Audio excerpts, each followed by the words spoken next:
Hello friends, welcome to your channel foundation of physics. मैं Suchitra Manjhu, assistant professor government college Sojat city, electronics की video series की इस video में आपके लिए लेकर आई हूँ maximum power transfer theorem for DC circuit.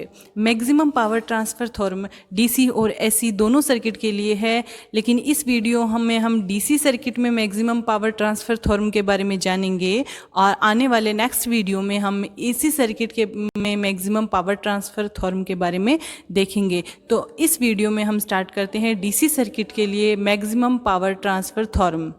अधिकतम शक्ति संचरण प्रमेय डीसी परिपथ के लिए हमारे पास एक लोड प्रतिरोध है जो कि बहुत से जटिल परिपथ से जुड़ा है। जटिल परिपथ में विद्युत स्रोत हो सकते हैं, प्रतिरोध हो सकती हैं, प्रतिबाधाएं हो सकती हैं, जटिल हो सकता है। ये कोई रेखिक परिपथ है।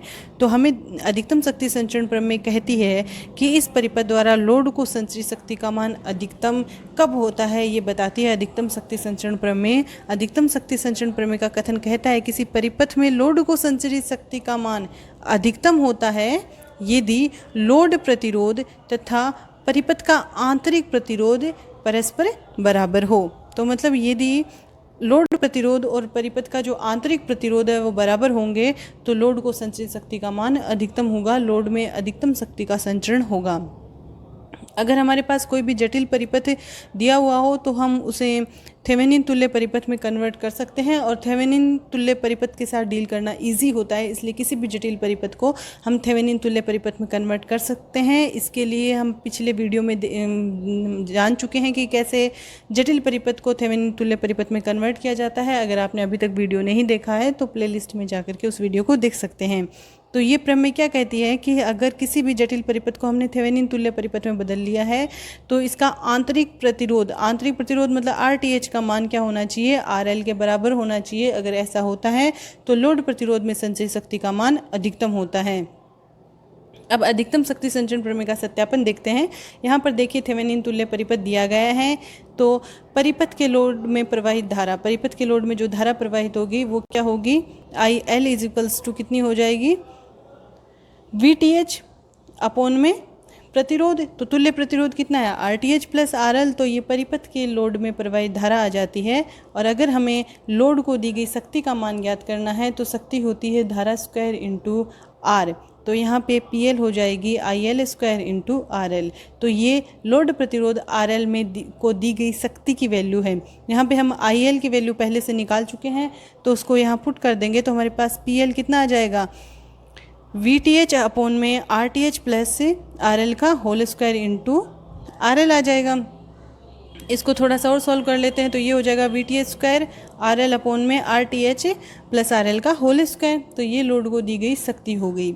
अब लोड प्रतिरोध में संचरित शक्ति का मान अधिकतम कब होगा, अधिकतम होगा यदि ये जो हमारे पास शक्ति आई है उसका फर्स्ट डेरिवेटिव किसके रिस्पेक्ट में, लोड प्रतिरोध के रिस्पेक्ट में क्या हो जाए, 0 हो जाए, तो लोड को संचरित शक्ति का मान अधिकतम होगा।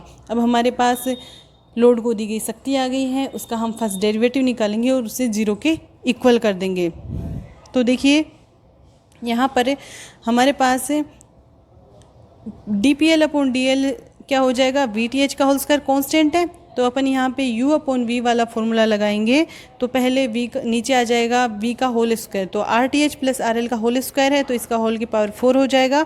उसके बाद RTH plus RL square constant रह जाएगा और RL का डेरिवेटिव क्या होता है, RL के रिस्पेक्ट में RL का अवकलन 1 होता है, माइनस अभी RL कांस्टेंट रह जाएगा और RTH प्लस RL का होल स्क्वायर का अवकलन करेंगे तो वो हो जाएगा 2 इंटू RTH प्लस RL। तो इस तरह से हम PL का फर्स्ट डेरिवेटिव निकालेंगे और इसे इक्वल टू क्या कर देंगे, 0 के इक्वल कर देंगे। 0 के इक्वल करते ही हमारे पास क्या आ जाएगा, RTH plus RL minus 2RL 0 के इक्वल आ जाएगा। यहाँ से RTH माइनस RL आ गया 0 और इससे क्या आ जाता है, RTH इक्वल्स टू RL।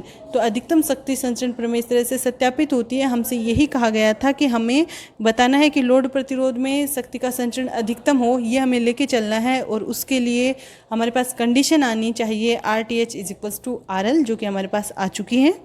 तो अधिकतम शक्ति संचरण प्रमेय यही कहती है कि यदि परिपथ के आंतरिक प्रतिरोध का मान लोड प्रतिरोध के बराबर होगा तो लोड को दी गई शक्ति का मान अधिकतम होता है। अब हमारे पास लोड को दी गई शक्ति हमारे पास पीएल आ चुकी है। तो इसके लिए हम विभिन्न केस स्टडी कर लेते हैं कि जब ये इक्वल नहीं होते हैं तो क्या होता है। इसके लिए हम पहला केस देखते हैं। केस हमारे पास फर्स्ट है जब RL की वैल्यू 0 हो, मतलब लोड प्रतिरोध 0 हो। लोड प्रतिरोध 0 होने का मतलब क्या है, सर्किट कैसा होना चाहिए, ओपन सर्किट होना चाहिए। हमारे पास ये परिपथ दिया हुआ है, इसमें हमें RL को 0 करना है, मतलब ओपन सर्किट में रखना है, तो सर्किट इस तरह का होगा।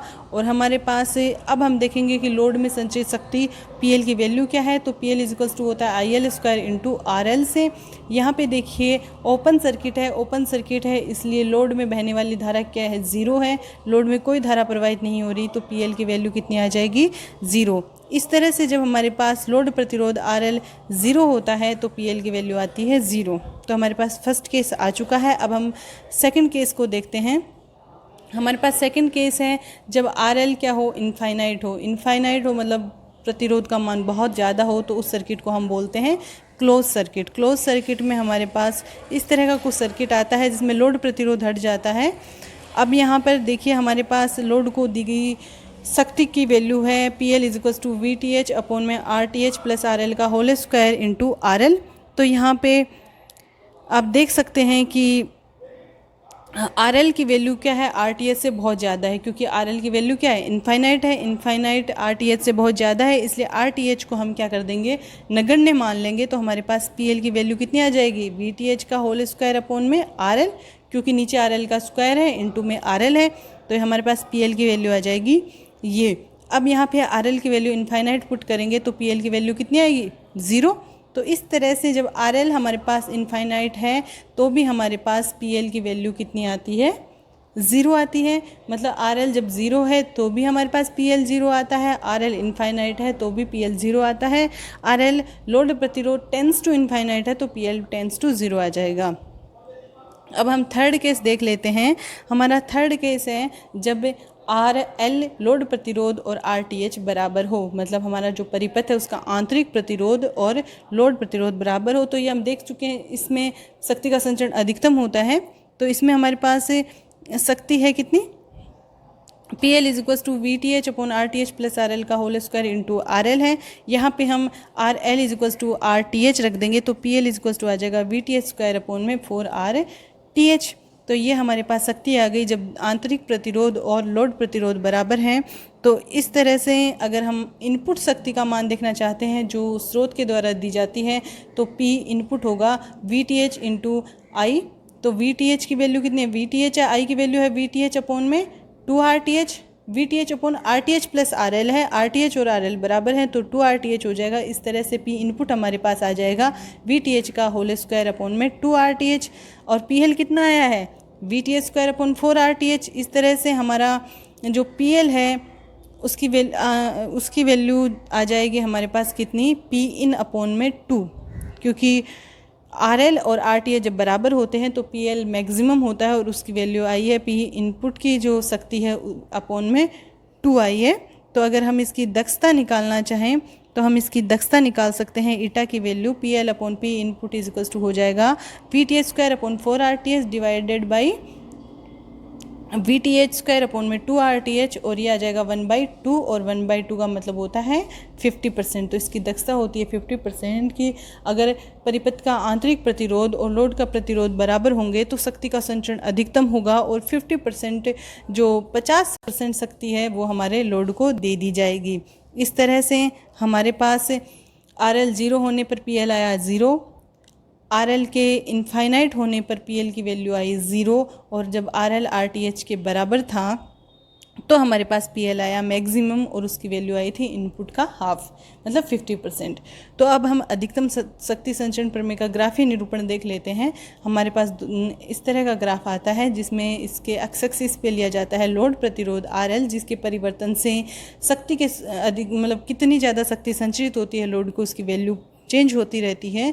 तो वाई एक्सिस पे हम ले लेंगे क्या, लोड को संचित शक्ति PL ले लेंगे। तो हमारा कुछ इस तरह से ग्राफ आएगा। जब लोड प्रतिरोध 0 है तो भी PL 0 है, और लोड प्रतिरोध के बहुत ज़्यादा मान होने पर भी PL की वैल्यू कितनी है, 0।